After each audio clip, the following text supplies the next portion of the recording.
Tantor Audio presents Lily's Mistake by Pamela Ann.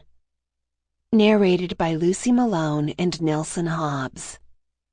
Keep listening after Lily's Mistake for the bonus Pamela Ann novella Loving Drake, narrated by Lucy Malone. Lily's Mistake. Prologue. Lily. 18 years ago. Are you ready yet? I call out from the bush I'm hiding behind. I don't want Drake to get a peek at me while I'm getting ready. All set. I'm a few yards away from the white gazebo. Fixing my wildflower crown, I stand and slowly walk toward Drake's line of sight. My hands tighten around the assortment of flowers bundled in my hands, but my shakiness vanishes when my eyes meet Drake's. He's gazing at me sheepishly as he waits for my approach. I fight the urge to just run up to him.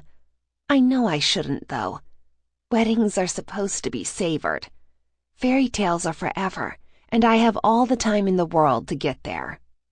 I reach the few steps of the gazebo and almost falter going up them when Drake whispers, "You look beautiful." I give him a toothy smile in return. We are finally standing side by side when he asks, "How do we do this? Do we just say forever and ever? Then that's it?" Gosh, I don't know. How did they do it at your cousin's wedding yesterday? Drake bites his lip as he thinks it through. I don't remember much, but I can try, I guess. Good. He clears his throat and speaks. I, Drake Tatum, take Lily Alexander forever and a day.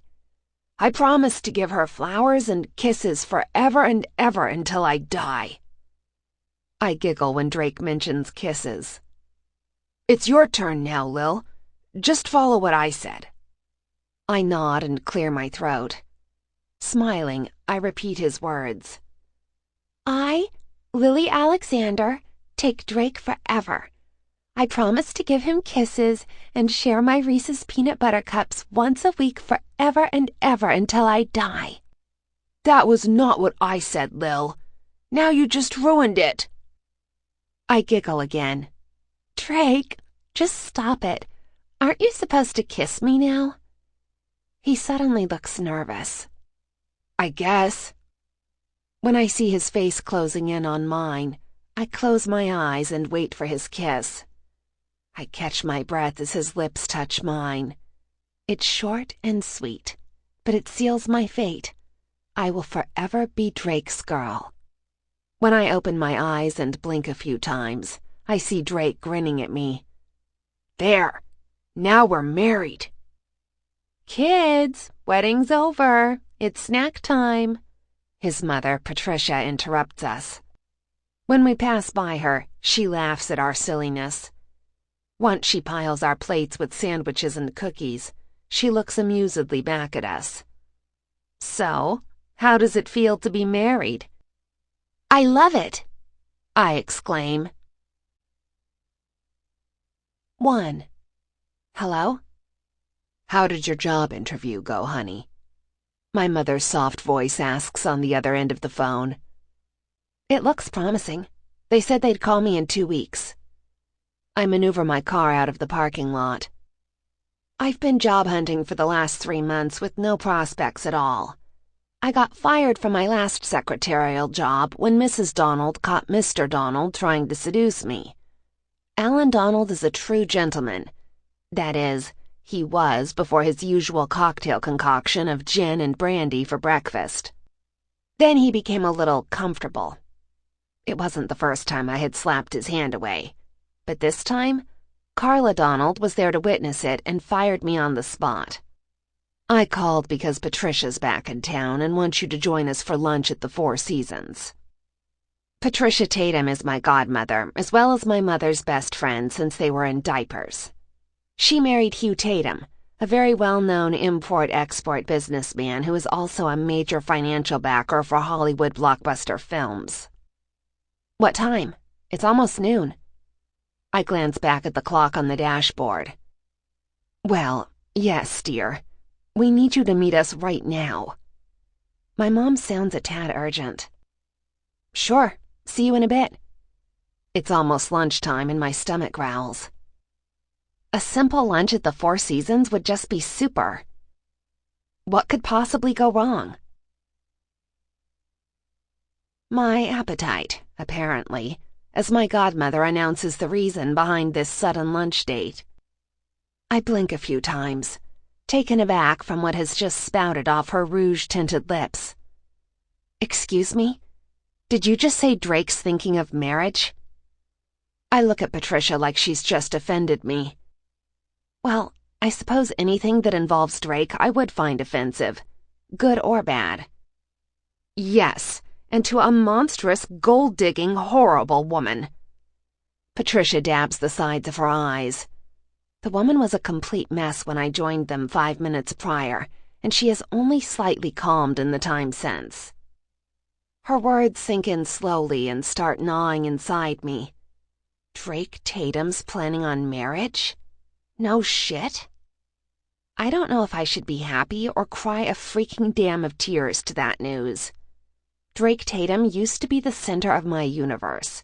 He was my first love and the first man I ever made love to, as well as the very same man who walked away like I was diseased the very day after he took my virginity. Drake's 2 years older than me, which means he's now engaged at the age of 28.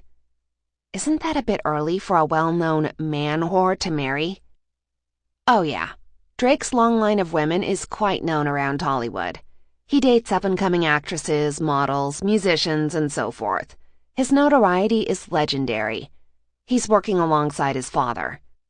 After spending a lot of his time studying in Columbia, then staying around New York after he graduated, he comes to Los Angeles periodically, from what I've gathered from my mother and Patricia. Not to mention what I know from Google. I can't help searching for the man every once in a while. "Would that work for you, dear?" my mom, Hope, asks. Both women look at me like I have the answer for salvation. Huh? Sorry, my mind went off somewhere.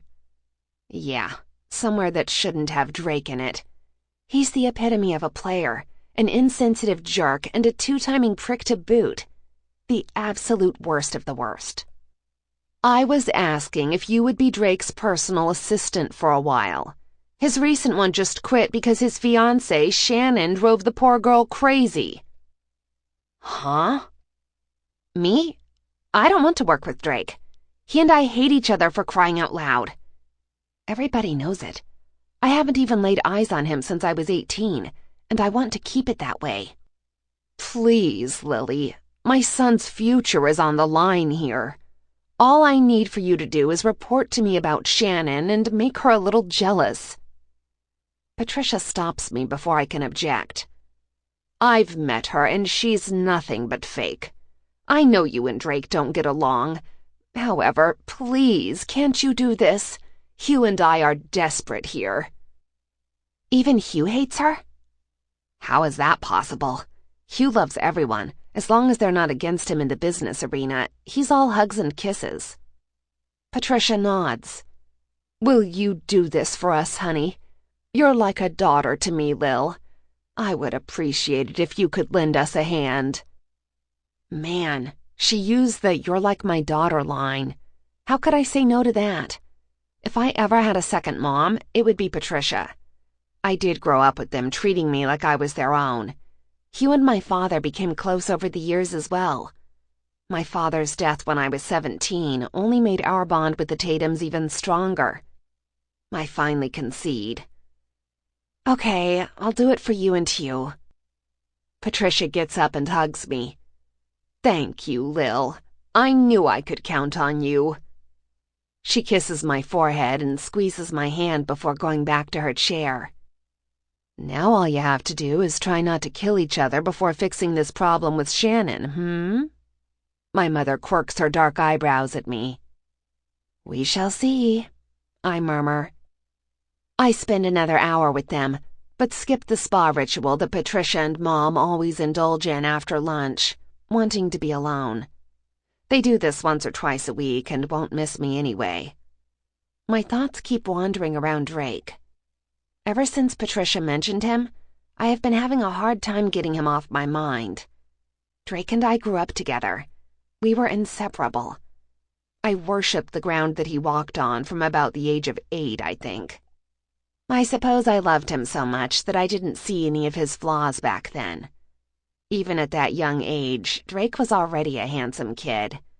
His clear gray eyes never failed to capture and hold me in a trance. Everything changed the summer after I turned 18, though.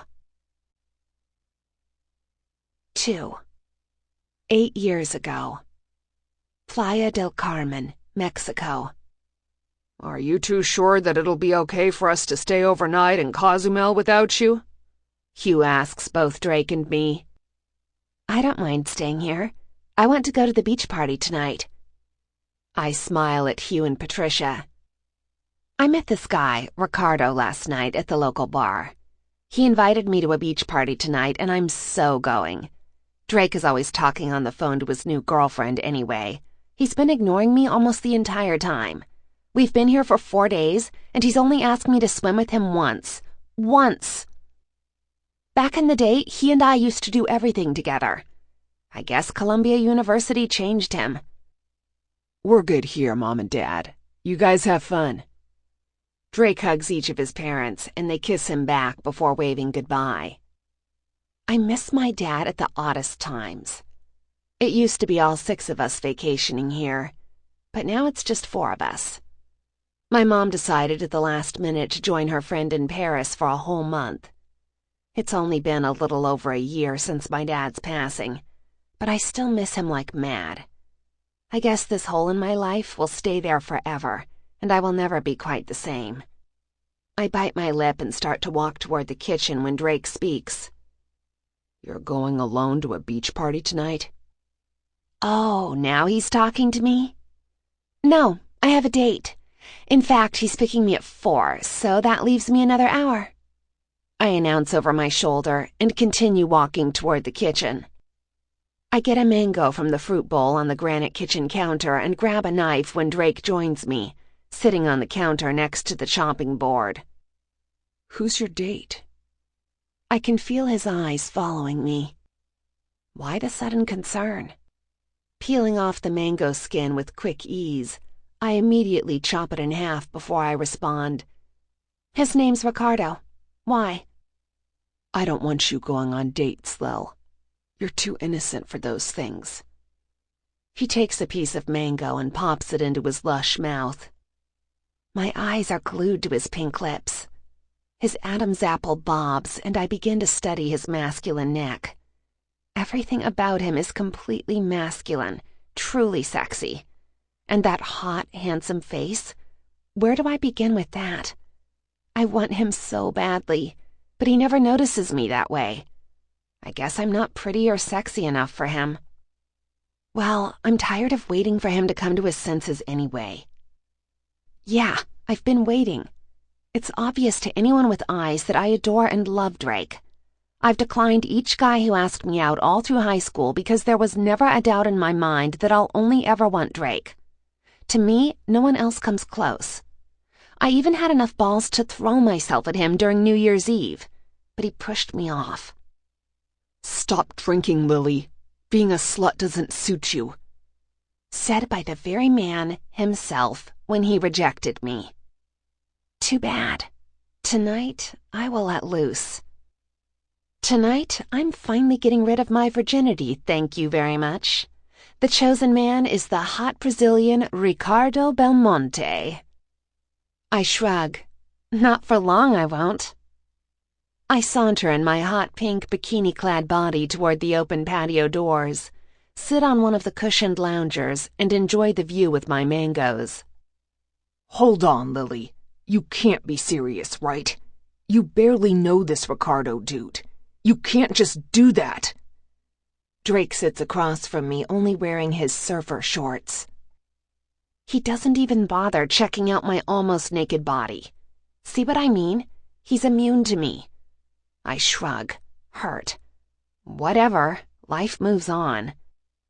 I try to train my eyes away from those perfect washboard abs and those metallic gray eyes. Why does he have to be so fucking hot? His dirty blonde hair even has that sexy out-of-the-bed look. I guess it's just my luck that I had to grow up with the most handsome guy I have ever laid eyes on. A guy who doesn't clearly feel the same about me. But I've decided to start living. 18 is the start of self-discovery, and I plan to do just that. Whatever, Drake. Is that all? I take a bite from a mango slice and lick my fingers.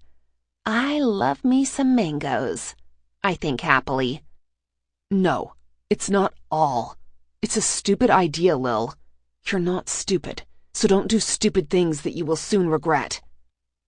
I sit up from the lounger and face him. You're one to talk. What's your problem anyway? Now you're talking to me? You think I haven't noticed how you've tried to ignore me the entire time we've been here? I'm not an idiot, Drake. I told you I was sorry about what happened during New Year's, but for some reason you still feel weird about it. I screech. When I glance at him, his eyes are on my breasts, but he immediately drags them away and stares at the sea instead. Sigh. This is not about New Year's, Lil. You know what? Do whatever you want. He sounds angry as he gets up, leaving for the beach. His well-sculpted back and bottom are even gorgeous. Great. I really need to get over it. It's high time Drake Tatum moves out of my mind and hopefully out of my heart. You look very beautiful, Lily, mi belleza, Ricardo purrs. We are at the restaurant we agreed to meet up at. The party is close by, and he wants us to grab something to eat before partying it up. Gracias, Ricardo. I kiss his tanned cheek. He leads us inside the restaurant, where we are immediately escorted by the hostess to a table overlooking the breathtakingly beautiful Caribbean Sea. I don't consider myself in the knockout department, but some guys find me appealing. I'm 5'7", have long dark brown hair, amber hazel eyes, but I'm quite lacking in the breast department with my B cups. The only redeemable asset I have is my perky bottom. My lithe, toned body is thanks to my nighttime swim routine and my dedication to Pilates. We hit the beach party right around 6, and the sun is setting beautifully in the backdrop. Spanish reggaeton music is blaring loud on the speakers. I have already had 2 strawberry margaritas and am loving the carefree beach ambience. Ricardo and I go over to the bar and he orders 4 shots of Patron. To mi belleza and to your beautiful vacation in Mexico. Ricardo holds up his shot glass. Cheers, Ricky Ricardo. I hoot back and take the shots back to back. The Patron burns smoothly as it goes down my throat and into my stomach. Ah, I shiver. Come on, time to party. Ricardo hugs my hips as we grind to the music. I'm pretty much plastered, but I don't care much because I'm letting go and finally having fun. I giggle when Ricardo's lips find the back of my ear. You smell good, belleza. Get your hands off her! Drake yanks me off Ricardo in an instant. I blink a few times. My hazy, drunken state confuses me for a second. Drake! Hey, she's my girl. Go look for a different one to tango with, no? She's mine, a drunken Ricky Ricardo says. Lily's always been mine. Mierda! Ricardo cusses before he leaves for the bar. Hey! I call out to him, but Drake drags me away from the party and stomps up the shoreline that leads to the villa. It's half a mile away, and I'll be damned if I'm walking that far drunk. What the fuck, Drake? I'm going back to the party. I try to detach my arm from his tight hold, but he holds me closer. Let me go, Drake. Don't fight me off, Lily. You're drunk. We stop walking as he glares at me with those steel eyes. Shit. The moonlight makes him look like a dark, hot, sexy panther. Earth to Lily, hello? I swallow. Get a grip, Lil. Seriously. What are you doing, Drake? I whisper to him, searching the depths of his ice-gray eyes. "We'll talk about it once we get to the villa," he says, turning on his heel and starting to walk again. I look back at the party and realize that we've been walking for quite some time. In the distance, the beach is alight with the full moon. I stop to take in the scene and try to calm my hammering heart. Why is Drake acting out of character? He's never acted this way. Maybe he realizes he loves me after all? Fat chance. But what if that is it? Drake, stop. "What?" he asks over his shoulder, but doesn't stop to gaze at the beautiful moonlit sea. I'm unsure of how to broach the subject, but it's now or never. It's just him and me out here tonight. Surely he's not going to push me away? Why are you acting like a jealous boyfriend? I thought you said you weren't interested. I bite my lip and I see him stomp toward me. His chiseled body looks even more appealing with the moonlight highlighting the planes of his body, and his eyes are a smoldering liquid silver. My body starts to tremble just looking at the handsome creature before me. His face is masked with something I can't quite figure out. It's intense and forbidding. We stand there for a good minute, staring at each other, wondering what the fuck is going on. Drake. "You shouldn't want a man like me, Lil. I'm not good enough for you." Drake sounds serious. However, I'm having none of it. No, you're even better. I've never met anyone like you. The rest of the man lack brilliance when compared to you. Why would you say that? You're the only one I want. I move closer, feeling brazen when he doesn't move away. I stand on my tiptoes and lick his lips. He tastes of salt and something masculine. My heart is beating erratically. I feel exhilarated and faint at the same time from being so close to him. I want you. I want you to be the one to take my virginity away.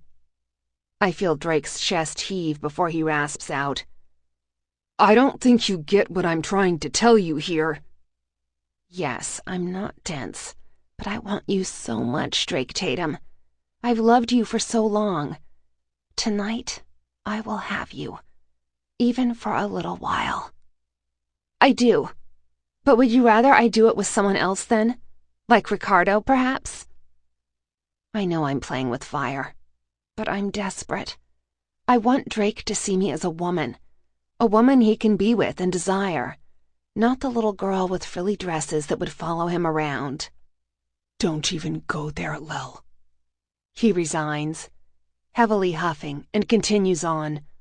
"Okay, if this is what you want, then meet me on the veranda in 15 minutes. Go get ready, because there will be no backing out once you come to me. Think it through, okay?" What else was there to think through? It's what I've wanted, what I've waited for. 3. Present. Drake showed me the world that night as he took me underneath the stars on the patio bed. The next day, I realized that world has two sides. One world of ceaseless ecstasy, and one full of crumbled, guttered, and wretched pain from having your love thrown back at you. Yes, Drake Tatum irrevocably broke my heart, and I will never, ever forget it.